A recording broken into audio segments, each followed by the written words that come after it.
രാമൻകുട്ടി ഒരു കർഷകനായിരുന്നു. അവിവാഹിതനായ രാമൻകുട്ടി തന്റെ മക്കളെ സ്നേഹിക്കുന്നതിലേറെ മരങ്ങളെ സ്നേഹിച്ചു. പെട്ടെന്നാണ് രാമൻകുട്ടി ആ കാഴ്ച കണ്ടത്. വഴിയിൽ ഒരു ജാതി മരം വീണ് കിടക്കുന്നു. രാമൻകുട്ടി ഒട്ടും അമാന്തിച്ചില്ല.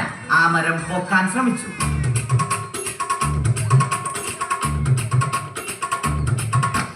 നടക്കുന്നില്ല. പിന്നെയും പിന്നെയും പൊക്കാൻ ശ്രമിച്ചു.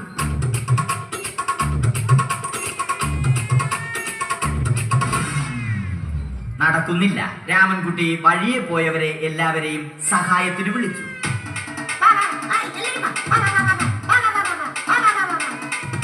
ആരും വന്നില്ല. അവസാനം കുടുംബശ്രീ യൂണിറ്റിൽ തൊഴിലുറപ്പിന് പോകുന്ന പെണ്ണുങ്ങളെ സഹായത്തിന് വിളിച്ചു.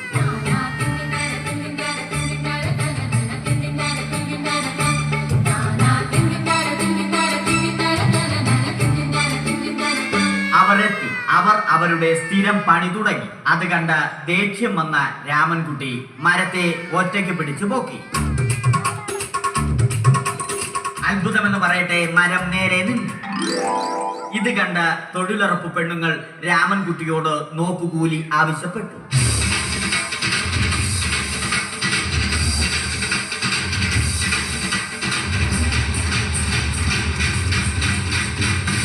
പോക്കറ്റില്ലാത്ത ബനിയൻ ധരിച്ച രാമൻകുട്ടിയുടെ പോക്കറ്റ് വരെ കീറിയിട്ടാണ് പെണ്ണുങ്ങൾ പോയത്.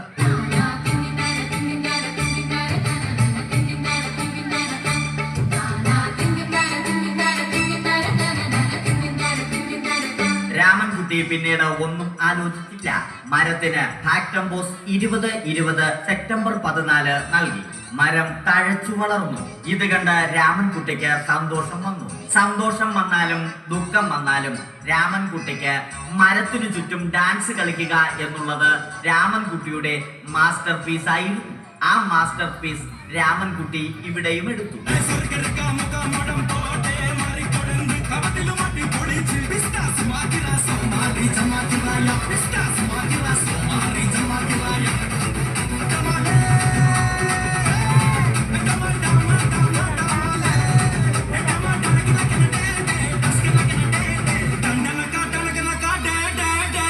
രാമൻകുട്ടി ദൈവത്തോടായി പ്രാർത്ഥിച്ചു.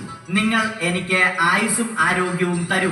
ഞാൻ മരങ്ങളെ സംരക്ഷിച്ചു കൊള്ളാം. കാരണം മരം ഒരു വരമാണ്. അവന്റെ പ്രാർത്ഥന ദൈവം കേട്ടു. ആ മാവിൽ നിന്നും വീണ തേങ്ങ രാമൻകുട്ടി മോങ്ങാതെ ഇരുന്നു തിന്നു. അപ്പോഴാണ് രാമൻകുട്ടി മറ്റൊരു കാഴ്ച കണ്ടത്. രാഘവൻ വരുന്നു.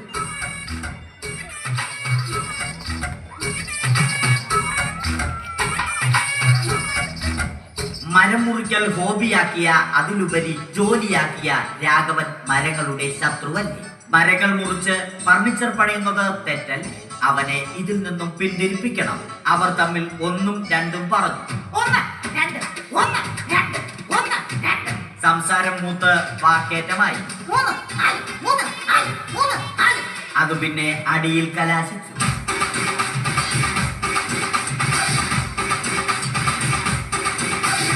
നല്ല മനസ്സിന് ഉടമയായ രാമൻകുട്ടി കംപ്ലീറ്റ് അടിയും വാരിക്കൂട്ടി. ഒടുവിൽ രാമൻകുട്ടി സർവ്വധൈര്യവും സംഭരിച്ച് രാഘവനോടായി അലറി.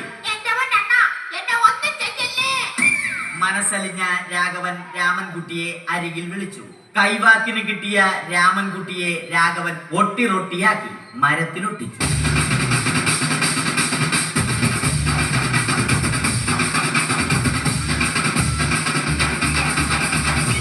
ഇന്നത്തെ പണി കഴിഞ്ഞ രാഘവൻ സംതൃപ്തിയോടെ വീട്ടിലേക്ക് മടങ്ങി. തനിക്ക് തല്ല് കിട്ടിയാലും മരത്തെ രക്ഷിക്കാൻ പറ്റിയ സന്തോഷത്താൽ രാമൻകുട്ടി മരത്തെ കെട്ടിപ്പിടിച്ച് പൊട്ടി പൊട്ടി കരഞ്ഞു.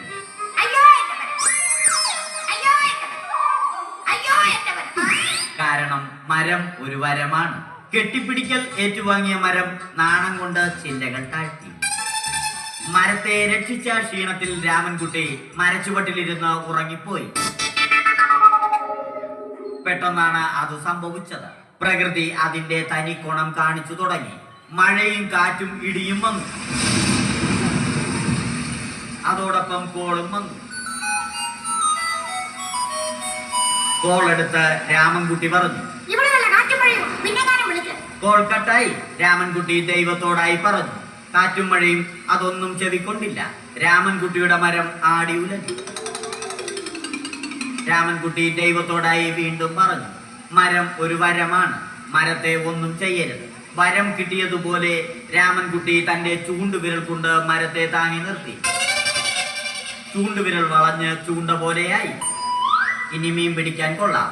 അവസാനം സംഭവിക്കേണ്ടത് സംഭവിച്ചു. രാമൻകുട്ടി അടിയിലും മരം മുകളിലും.